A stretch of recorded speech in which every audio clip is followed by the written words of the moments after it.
Ito po yung collar ng may 3 buttons na or kaya tawag yung plackets.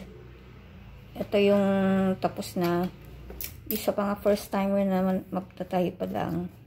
Ito yung the whole one yan. Ito